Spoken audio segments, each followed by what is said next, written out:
just caught me. I'm busy making some frames around UK bed. I'll stack them here. I've got to finish this one. But I am to be oxidizing as well as bioreactor here. We make a lot of these things all on site. They're custom made. They're not, you can't buy this in the factory. And they're made exactly to spec. There's a jig here on the table. They've made exactly to size. I wanted to talk to you about is actually nothing to do with this. I wanted to talk to you about our air stones, our air diffusers, when we are putting oxygen into our water in our aquaponic systems, and the air diffusers start blocking up with biology. Biology grows inside those air diffusers, and they block up with biofilm.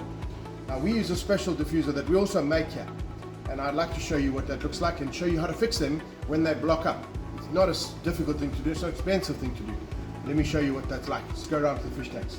Right, so we are in the fish house, and we want to see our diffusers giving us water like this, air in the water, and they must be diffusing from the bottom.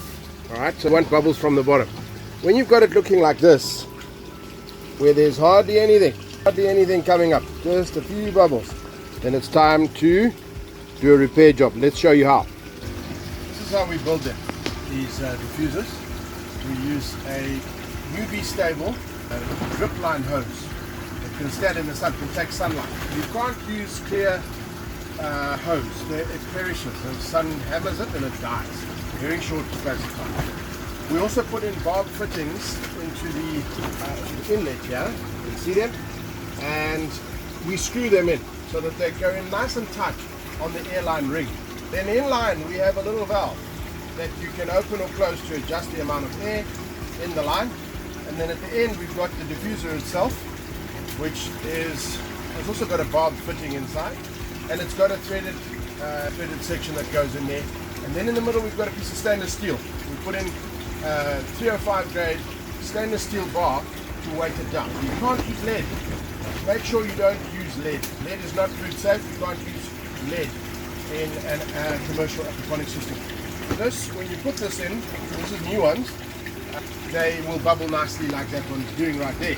But this one is clearly not working, and I'm going to show you how to sort it out. Just pause it there. Right, it's taking it out. Clearly not a lot of bubbles coming through here.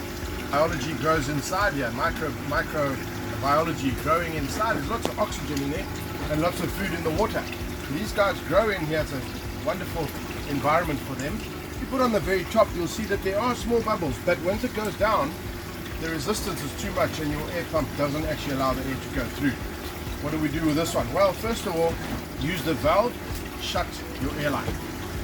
Right, now we can then disconnect it from the line. Take this piece, you have your pen knife, always important to have a good quality pen knife, and then we just slice off the diffuser hosing. Grab the end, pull it loose.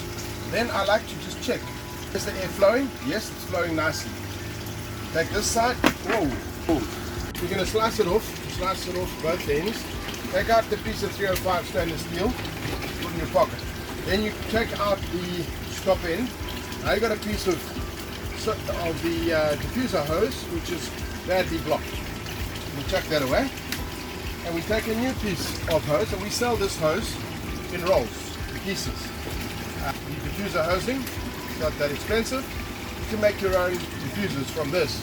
You just need the components.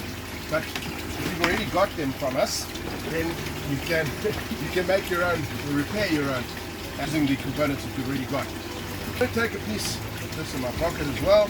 Take a piece of the hose, slice it off straight, in there.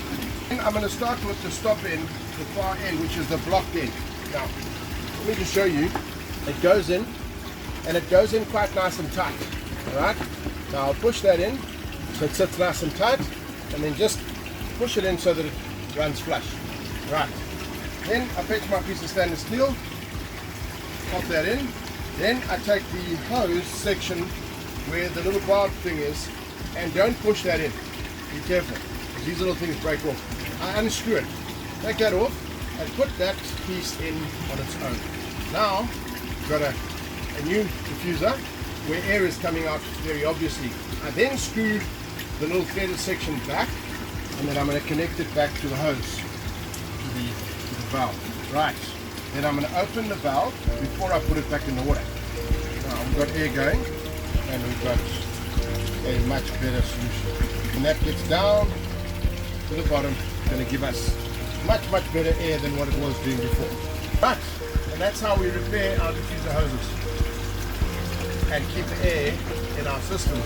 If you buy a commercial using stones, diffuser stones, they will break up, they become very brittle, they break, and then they form pieces of loose grit lying around in your system. Not a good thing at all.